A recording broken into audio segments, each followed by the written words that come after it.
Ayaw kuya. Ayaw ko ng glass.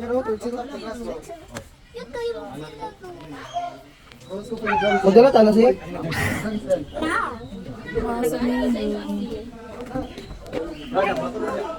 Magkuhag tol diri si ibutang sa imong bag.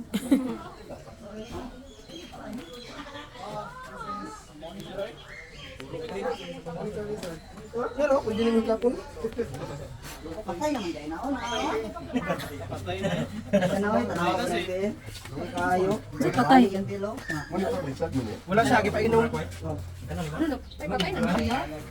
Nagbiyo-biyo, magkudyang na oo. Yung tilo, no? Nabali. Nabalik. Nabalik siya. Wala na nabali ita ka. Ang ginanaman din ng NTL, nga plaster. Ato ka. Roll.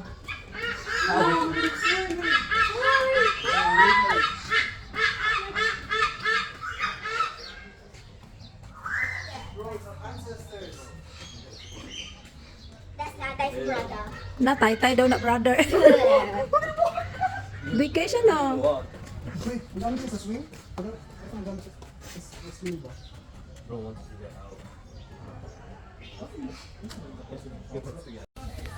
Nani sa Tiger, right? Pagkakata dito, ito nakita eh. Nani Tiger din rin? Layo niya wala. Aga po. Kasi layo na ka. Pero sa'yo layo.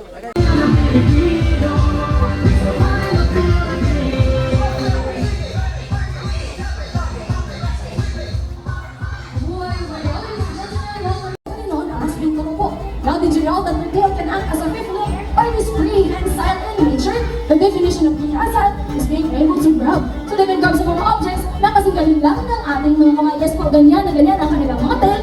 Just like the monkeys, and syempre ipapakita yan. Daddy this morning po ng daddy ko, push back up, and down, down, down. And there you go, that is the prehensile tail in action. And they're doing that in the wild. We got some birds, honey, from our palakpakan po natin si Daddy. Thank you so much, Daddy Boy. Now guys, brother and attention to your right side naman. And that is Uno and his older brother. Oh, and as siguro guys, may pagkamahilain po ito. No? So, shy type po siya. So, let's understand him that po, okay? Alright, once again, we are still working with wild animals. So, as much as we want to train them, we don't want it to share with you.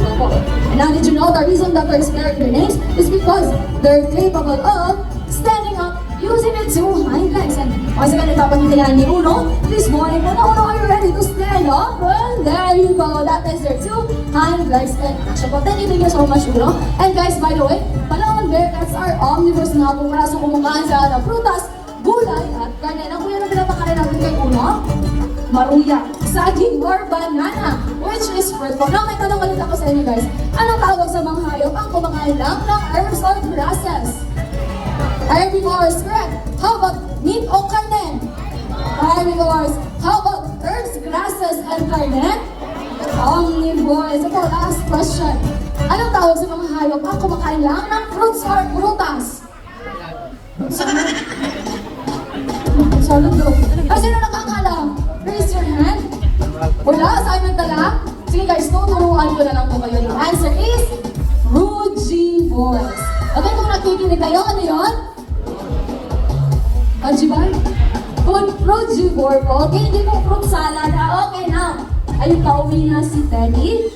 And ito naman si Uno. Uuwi niya. Alright. Now, kuya, ano po sila? Kain bago na alam mo ng buwan. Ito po po yun. Di joke lang. Now, family, please take a lot of beautiful pictures and videos for me. Please, okay? Ayan. Alright. Now guys, so mag-share the time so mabang kasi kami sa amin sure yung mga players natin ang kita yung Okay, siya kuya.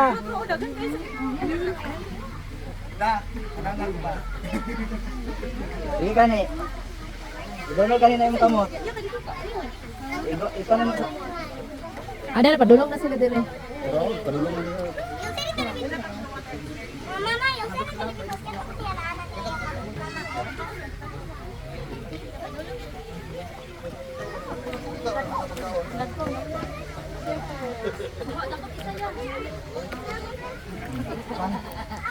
Padakpan tayo. Ugaw mo kay na.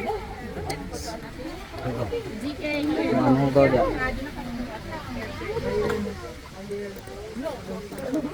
Bumakam ni. Nagana ang tubig. Ito na. Ahay, akong video mong ginaintira. Kasi, Sige, touch. the Disney princesses. Kasi, kasi. Dala, likod ka balik. Kasi baka na, oh, here her. Here ka na. Dala. Nana, diri, oh, diri, dapit, oh. Diri, si. Kamang gusto diri, oh. Diri lang ka dyan lang. Maglingkod lang ka diri. Diri ako. Picturean ta ka. Sige, di kasi sit down din. Picturean ti kasi. Ya, si picture. Kaya lang ang bako no.